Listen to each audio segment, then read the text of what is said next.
right, coming up next, it's a featherweight matchup between Clay the Carpenter Guida and Darren Elkins.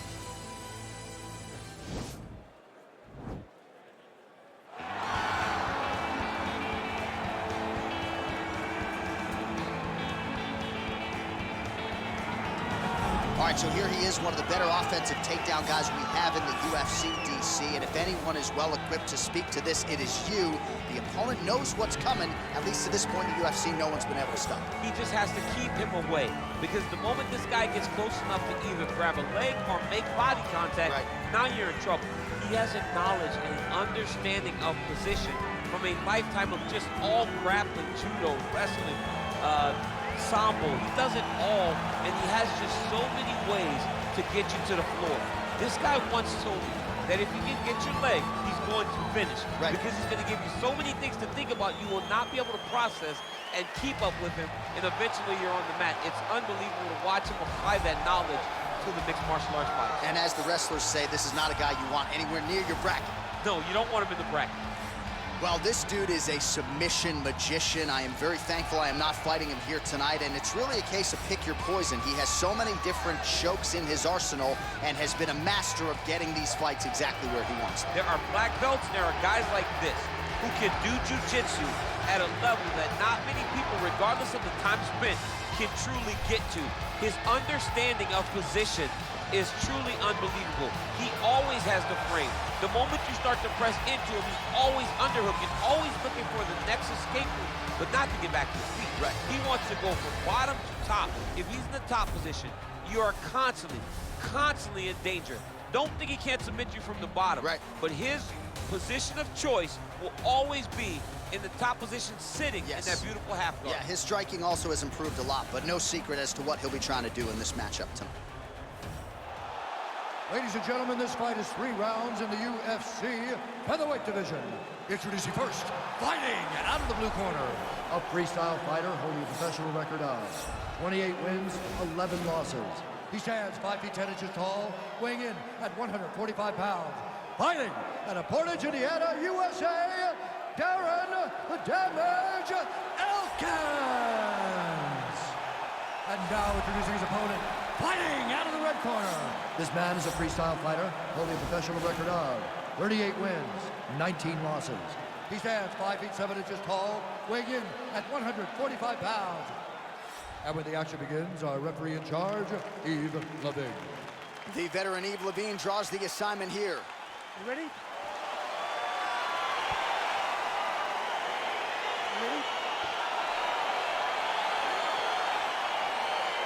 All right, folks, here we go with round 1. This is not the Eddie Bravo Invitational. This is the UFC, and 2 of the more decorated Brazilian Jiu-Jitsu black belts we have in this or any division. Yes, in any division. We've never seen guys that can really incorporate the Jiu-Jitsu into fighting as we've seen this two do. But who's going to make a mistake? Who's going to leave an arm out there to get grabbed? Who's going to leave their neck out? Let's see, when you put 2 great jiu-jitsu players together, who can get their hand raised in the octagon. Well, hard to win fights in mixed martial arts from the bottom, but nice work here in that position by Elkins. Well, he's in a compromising spot here, DC. You got to figure out a way to get back to your feet. Well, there are few things more fun to watch in mixed martial arts than these type of transitions and scrambles on the ground. High-level grappling can really be entertaining.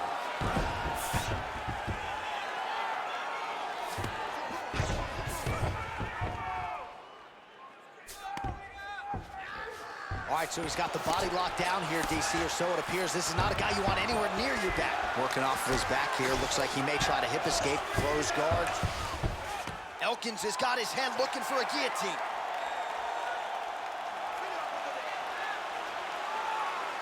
Oh, nice guillotine there.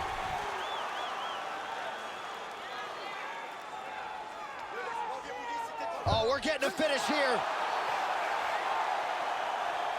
Oh, what a beautiful, seamless transition to side mount as he counters the guillotine. Might be able to sink in a Von Flue choke here.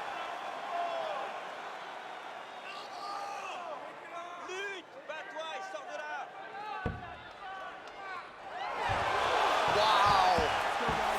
All right, full guard start here, DC? What does he need to do to improve position? Well, he's got to start to build his posture, get some damage off, move the half guard, which in turn leads to more opportunities for advancement. But if you're on the bottom, you got to anticipate those movements the moment he tries to move to the next position. You build a shield, get back to your feet, or dig an underhook to try to get a reversal or a sweep. Man, isn't it fun to watch this dude work on the mat? He's unbelievable how fluid he is in his motions on the mat.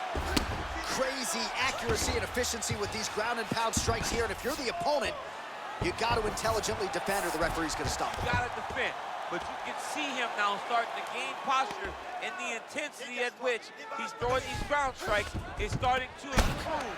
It's starting to elevate because he knows that he can get the finish. Well, not ideal to spend this much time on the bottom, but you can't fault him for his activity. Landing strikes here from the bottom. Nice work by Elkins. I love watching this guy move on the ground. Another nice transition there. Such a high-level grappler. You don't see that very often. All right, so pretty good damage here with the ground and pound. Nothing superficial about these strikes. They are intending to harm. Oh, yeah, he's landing very accurately, and he's landing to get damage off. All right, so you got to be careful playing on the ground with this guy. You don't want to mess around for too long. Oh, nice job using his strength there to posture up. We'll see what he can do now. He's going to start looking to land big shots to the top. Oh, his opponent's squirming like a fish out of water now. The ground and pound is on point. This could very well be the beginning of the end. This could be the beginning of the end. We've seen some really good ground and pound fighters. This young man is as good as any you've ever seen. Elkins has got his arm under the chin, going for a guillotine now. Watch guillotine.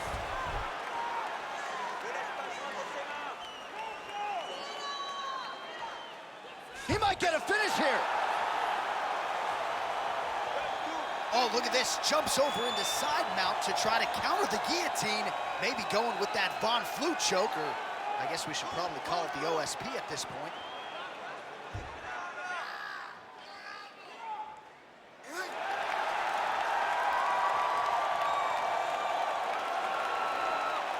And there it is!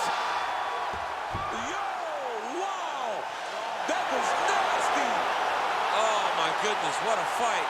Yeah, you've got to admire the focus and the commitment to getting the finish. You could tell he was in hot pursuit of that submission much earlier in the round, but he didn't want to rush it, so he sets it up beautifully, lets it materialize almost organically, and ultimately gets the desired result. All right, let's take a look back at the replay as he gets it done by submission tonight, champ. He was able to get the fight to the ground exactly where he wanted it.